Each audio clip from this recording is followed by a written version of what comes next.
السلام عليكم ومرحبا بكم في فيديو جديد. اليوم ان شاء الله هنشارك معكم طريقتي باش كنعمر لي سيغار بلي زيبينار وبلي شامبينيون نوار. كيجيو زوينين بزاف، وكنديروا حتى لي سيغار اللي معمرين بالكاشير والفرماج اللي كيجيو اقتصاديين وكيجيو لذاذ وكيعجبوا الدراري الصغار، مع طريقه الاحتفاظ في المجمد. يعني هادو راهم جامدين كيف ما كتشوفوا، وحده ما لاصقاش مع الاخرى كيف ما كتشوفوا. كنحتفظوا بهم رمضان والمده طويله وكيبقاو زوينين.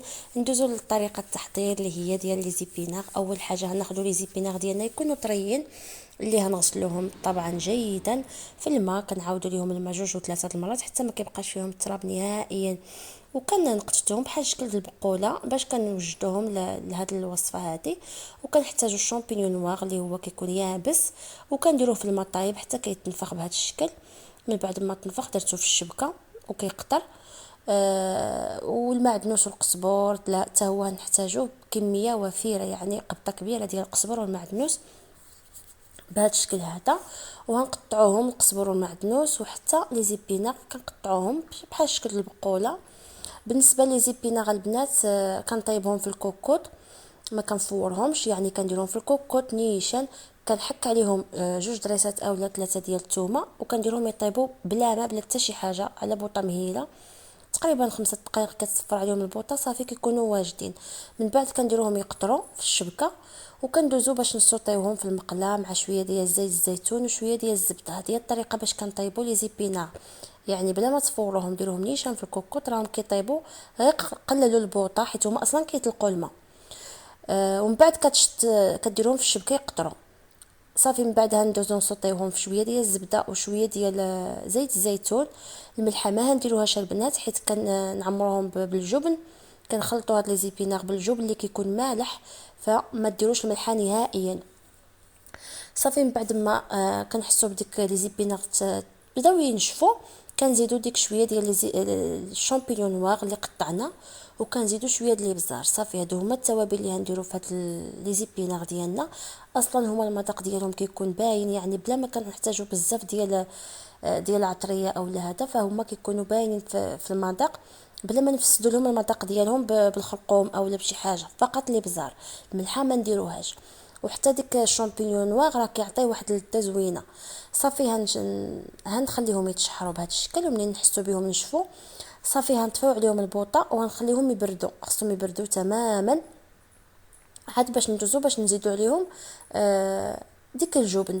بالنسبه للجبن انا كنستعمل هذا الجبن ديال اكناز، اولا كاين بزاف د الانواع. كاين جبلي حتى هو زوين وكيكون مالح، هذا راه كيكون مالح. وبالنسبه للجبن تقدروا تستعملوا حتى ديك الجبن البلدي اللي كيكون كيصاوبوه الناس ديال الباديه، وكيكون كيتباع جبن بلدي، فهذا كيكون ما مالحش. كتزيدوا شويه د الملح الا شفتوه ما مالحش. هذا هو الجبن ديالنا، جوج د العلب اللي ضفت لهاد الكميه ديال لي زيبينار. صافي ملي كندوقوها راه كتجينا هي هذيك في الملحه، ما ديروش الملحه نهائيا البنات. صافي وكندوزو باش نعمروا لي سيغار ديالنا. هذا الجبن هذا راه كيجي زوين بزاف في البريوات اولا في لي سيغار. تقدروا ديروهم على شكل بريوات، ولكن انا كيف ما درت معكم في الفيديو السابق درت بريوات مالحين بالشعريه الصينيه. فهادو بغيت ما نديرهمش حتى هما بريوات، بغيت نديرهم لي سيغار باش نعرف هادو ديالاش وهادوك ديالاش. فهمتوني البنات؟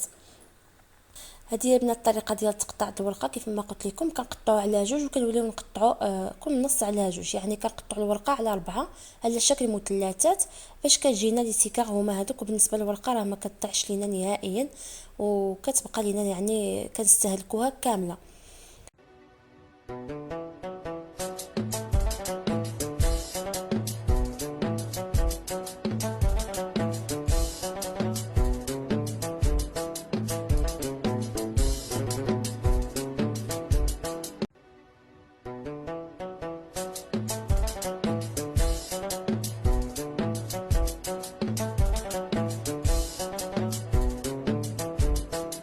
صافي هنعمروا لي سيكار ديالنا. حنا كنتعاونوا كيف ما كتعرفوا، ضروري العوين باش كنساليو.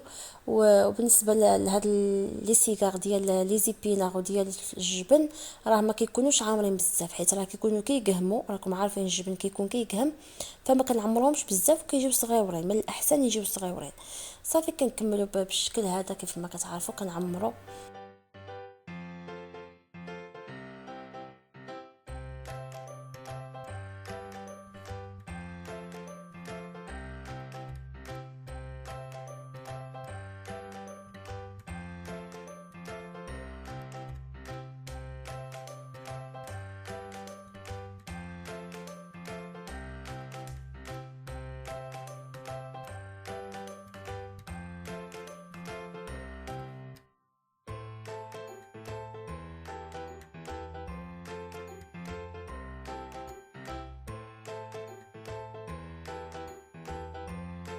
من بعد ما سالينا البنات الحشوه ديال لي زيبينا، فشفنا ان بقات لينا الورقه فما يمكنش نضيعوها، فهنديروا واحد لي سيغار اللي كيجيو ساهلين واقتصاديين حتى هما، كنعمروهم غير الكاشير وبالفرomاج. بالنسبه اللي باقي له الشامبينيون يقدر يزيدهم معاهم، وبالنسبه اللي كيبغي الزعتر فيدير معاهم الزعتر. انا درت الكاشير اللي كان عندي متواجد في الدار، تقدروا ديروا اي نوع د الكاشير، والفرomاج ديال البيتزا اللي تا هو كان عندي في الدار، يعني فقط درت داكشي اللي عندي. بالنسبه للفرomاج درت انا ديال الموتزاريلا اللي كيكون مخلط بالفرomاج الاحمر، يعني كيكون ديال البيتزا خاص بالبيتزا، كيكون مخلط بين الموتزاريلا وبين الفرomاج الاحمر، كيجي لذيذ بالنسبه لهاد لي سيكار هادو، وكيجي زوين. بالنسبه للاقتصادي فهو رخيص ماشي غالي بزاف. فكنخلطوا ديك المكونات، يعني الفرomاج والكاشير على حساب القدر اللي بقى لينا د الورقه، ما نديروش بزاف فقط باش ما تضيعش لينا ديك الورقه اللي بقات لينا. صافي هنخلطوا ديك المكونات اللي مع بعض نعمروا بهم لي سيكار ديالنا.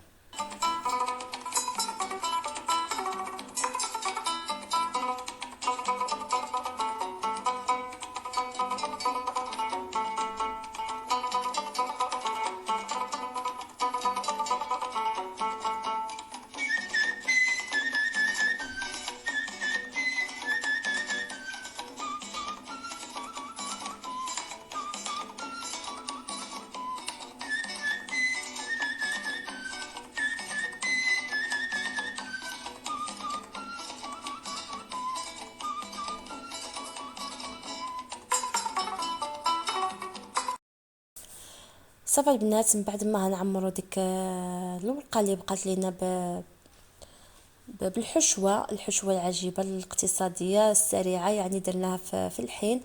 بقات لينا الورقه وما بغيناش نضيعوها كيف ما قلت لكم.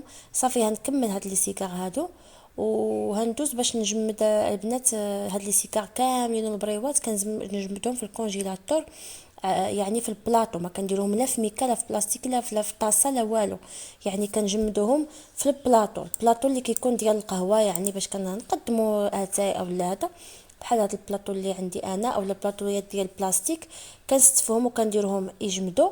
ومره كنبقاو نكحزوا وحده على وحده، يعني كنقلبوهم باش ما تلصقش وحده مع وحده منين تجي تجمد. كيجمدوا بهذا الشكل وحده، كل وحده بوحدها. وعاد من بعد ملي كيجمدوا كنفرقهم في بلاستيكات نيشان، تقدروا ديروهم في البلاستيكات عاديين البيضين اللي كنديروهم في المجمد، تقدروا ديروهم في هاد لي بواط هادو اللي كيكونوا جوطابل، يعني كنشريو فيهم اللحم او لا داند، وكنخبعوهم وكنوليو نستعملوهم. يعني كيكونوا كل وحده بوحديتها، وملي كتبغيو تجبدوا راكم كتجبدوا القياس اللي محتاجين، كيكون يعني مفروقين. هذه هي الطريقه باش كنحتفظ البنات في المجمد. ما كنديرش انا في البلاستيكات وندير كل بلاستيكه بوحدها، يعني كنديرهم كامل، نقدر نديرهم كاملين في بلاستيكه وحده، بلاستيكه وحده كبيره، وكنحسمها وصافي. كنبقى نجبد القياس اللي بغيت نجبد 10، بغيت نجبد 8، كيبقاو كل وحده مفروزه بوحديتها. هذه هي الطريقه البنات الصحيحه باش كنحتفظوا بهم.